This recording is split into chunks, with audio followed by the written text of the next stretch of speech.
Bonjour à tout le monde, je vais vous présenter le V20, donc le variateur d'entrée de gamme de chez Siemens. Je vais également vous montrer, vous faire un petit tuto comment allumer son variateur et faire son premier paramétrage via le module qui s'appelle le Smart Access, que vous voyez sur l'image devant.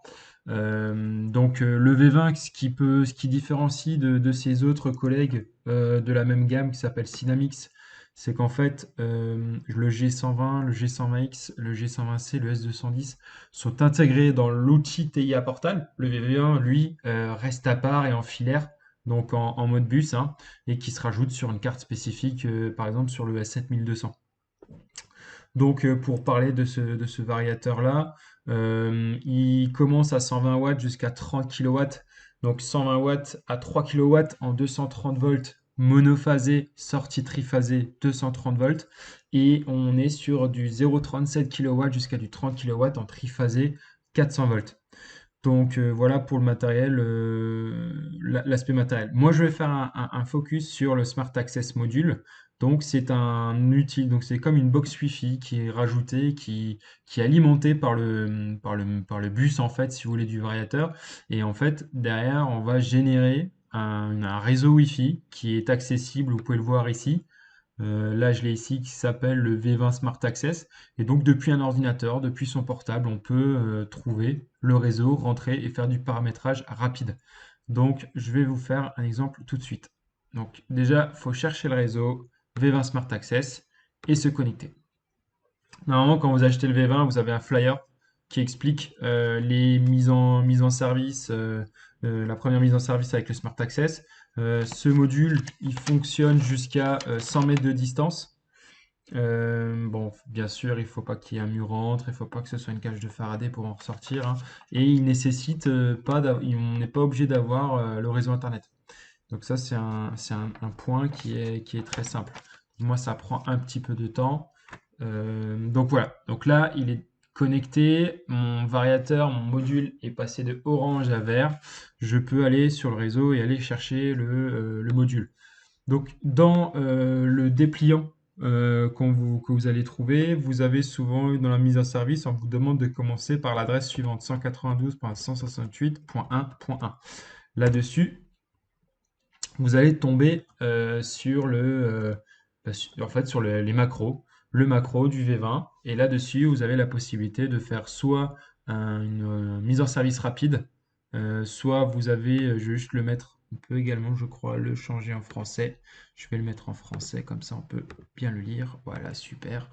La mise en service rapide, on peut faire du jog start manuel, c'est-à-dire qu'on peut faire un forçage depuis l'ordinateur pour le moteur, c'est super pratique pour la maintenance.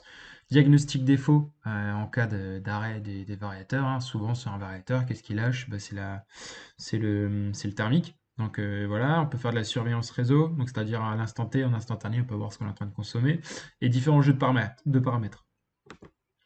Donc, je fais ma mise en service rapide et tout de suite, il me demande de faire un démarrage. Donc, j'effectue la restauration comme j'en ai déjà fait une.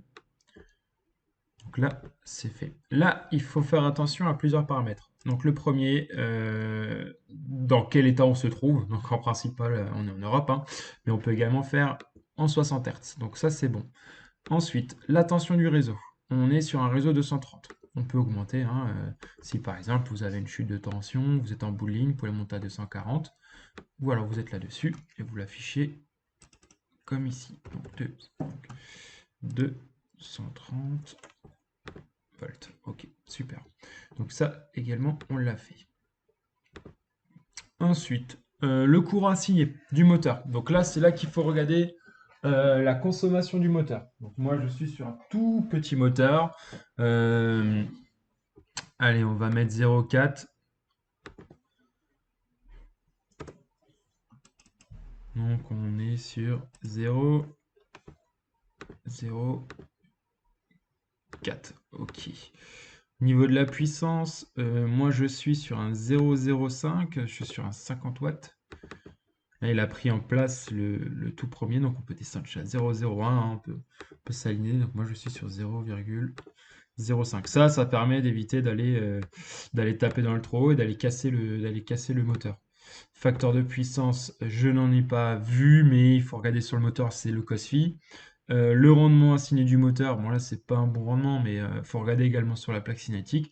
La fréquence du réseau et le nombre de tours minutes. Ça, tout ça, c'est marqué sur la plaque à bord. Donc ça, ensuite, il me demande quel est le type de commande. Le réglage par usine, c'est qu'il n'y a aucun contrôle. Soit on fait uniquement sur le DOP, donc c'est les commandes, les touches qui sont sur le variateur. Voilà, vous pouvez rajouter une vitesse fixe, une vitesse en mode binaire, les commandes par bouton poussoir, régule PID, voilà, mode bus, voilà, tout ça, c'est à cocher ou à décocher ce que vous utilisez, suivant ce que vous utilisez. Qu'est-ce que je veux en faire? Donc moi, c'est une simple ventile. Mais on peut en faire un compresseur, donc voilà, on peut faire déplacer un convoyeur, et des pompes. Tac. Ensuite, il me dit, avant d'enclencher le moteur, il faut s'assurer que personne n'est à... Voilà, c'est une gestion de sécurité. Voilà. Donc là, il va essayer de rentrer dans le réseau pour voir effectivement que les paramètres sont bien bons, et il a trouvé les bonnes valeurs. Ensuite, donc là c'est bon, je peux retourner au début, et je peux faire un essai direct en jog manuel. Donc là, je rentre dans ce paramètre-là et je vais pouvoir faire piloter mon moteur depuis ce paramètre-là. Donc il faut prendre le contrôle du jog, se mettre en mode manuel, appuyer sur le bouton vert et à ce moment-là, j'entends déjà le premier bruit du variateur. Et là, en bougeant à droite, je fais tourner mon variateur et j'augmente la fréquence. Je peux faire une inversion de sens quand je cède le contrôle et que je reviens au début. Donc quand je cède le contrôle, je l'entends.